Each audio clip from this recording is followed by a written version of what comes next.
a partir de então, foi estudar, virou nutricionista, né? Então, assim, qual a relação, né? Existe essa relação entre autismo e alimentação. Aí fala pra gente por que você foi fazer nutrição e conta pra gente aí como é, em especial, a questão da alimentação do Pedro. Eu sei que você é uma luta também, porque ele, né, é alérgico a algumas, né, enfim. Conta pra gente aí essa experiência. Pois é, eu estava lá esperando a consulta do neurologista que eu queria levar, o Pedro, né? A gente morava em Cachoeiro, eu queria trazer ele aqui em Uma de Vitória, que era o que todo mundo estava falando, que ela poderia, né, nos ajudar mais, enfim. A gente queria ela e aí esperamos uns dias e aí eu assisti um documentário de 52 minutos, eu acho que é Os Enigmas do Autismo, eu não lembro, era parte 1, parte 2, 26 minutos cada um.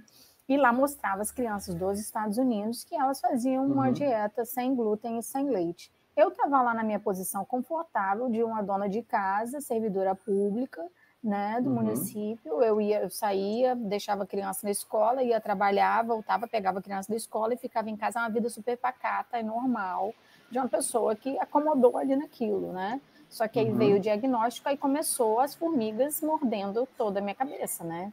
Formiga picotadeira, formiga cabeça todas, né? Porque isso dava cãibra na cabeça de tanto pensar. E aí eu assisti, eu dentro da minha condição de leiga, pensei, o trigo, ele não tem valor nutricional.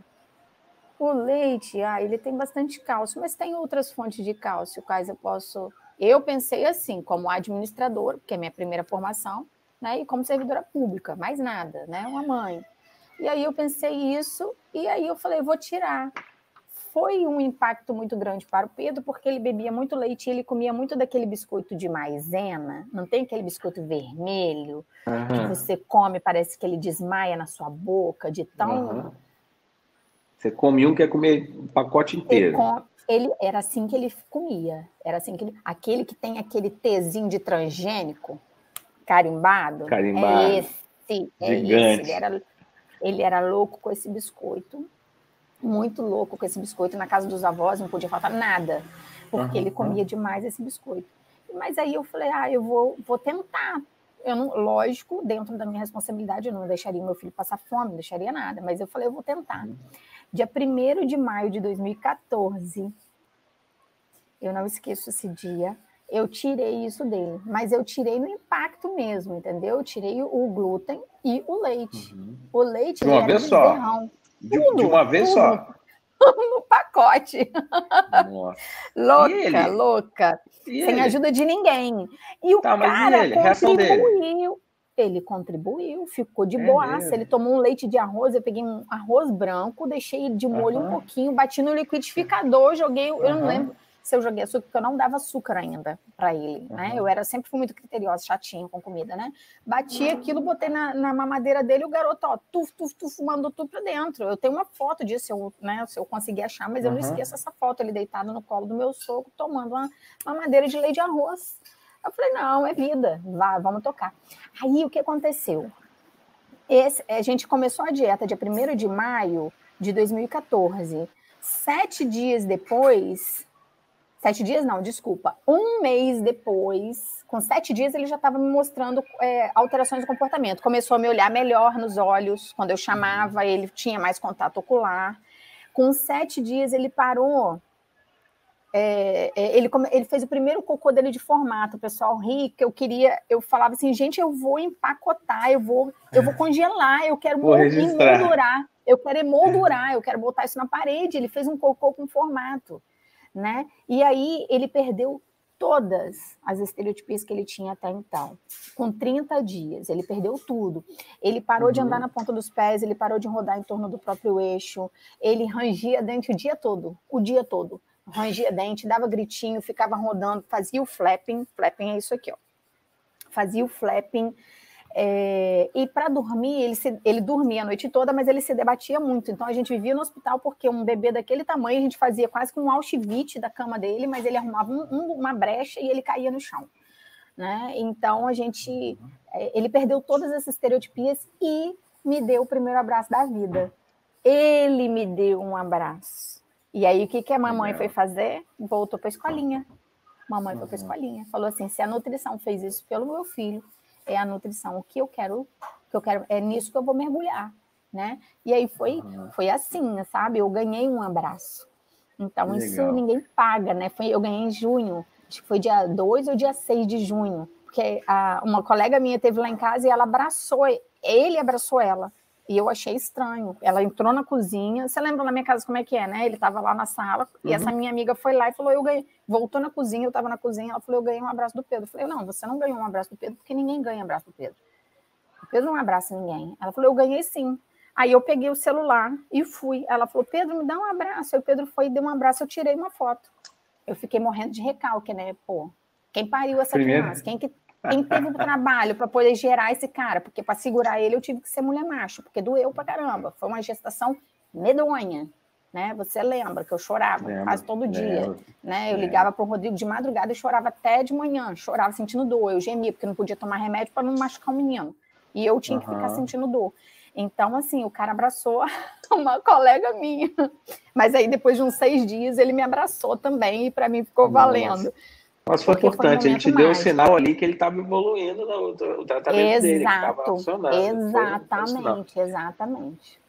Mas, olha, a gente tem, assim, você como nutricionista hoje, se especializando nesta área, mas a alimentação, ela é importante, né, não só sobre a questão do autismo, né, mas a gente pode dizer não, de um modo geral, ela é muito importante, né? E qual a dica aí para que você pode dar para quem está nos assistindo aí sobre a questão da alimentação, de alguma substância que você come lá o seu biscoito, enfim. Conta para a gente aí, fala um pouquinho mais dessa questão de dicas mesmo da alimentação. Da importância e dicas. Uma alimentação de uma maneira geral, eu sou uma pessoa que se eu pudesse, eu ficava andando abraçada, eu queria ter camisa, carteirinha de fã-clube do Guia Alimentar Brasileiro. O nosso guia é uma vedete no planeta. O planeta elogia o nosso guia alimentar e lá tem os 10 passos para uma alimentação saudável.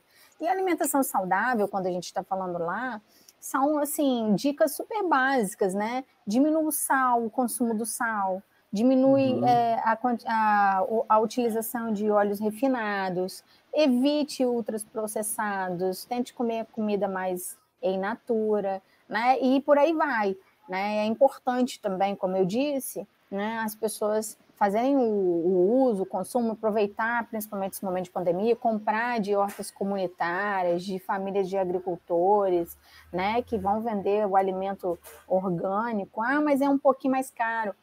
Gente, é menos dinheiro com remédio que você vai comprar. Você já reparou como que as farmácias estão se multiplicando? Né? Porque a gente é o que a gente come. Nosso alimento tem que ser nosso remédio, sabe? Então, nosso alimento tem que ser nosso remédio. E aí vem a valorização, né, do pequeno agricultor. Enfim, a gente tem um programa, você falou aí do guia, eu lembro do nosso Programa Nacional de Alimentação Solar também, que é referência mundial, né? E se bem aplicado nos municípios... CDA, né, cara? O CDA é maravilhoso. Exatamente.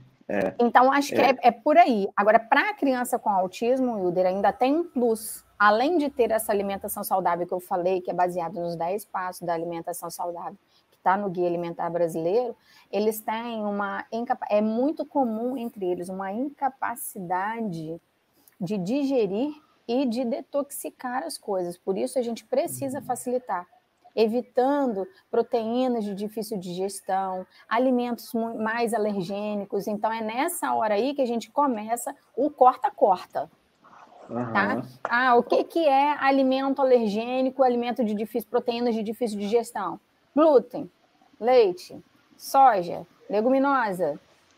Entendeu? É nessa hora que a gente tem que começar a fazer aquele rapa. É difícil. É difícil. Do jeito que tá, é difícil. Mas se não fizer... É difícil. Não, Só que quando você muda, você pelo menos tem condição de dar uma caminhada mais para frente. Ficar do jeito que tá, você vai ficar ali, né? Fica mais fácil para a criança brilhar.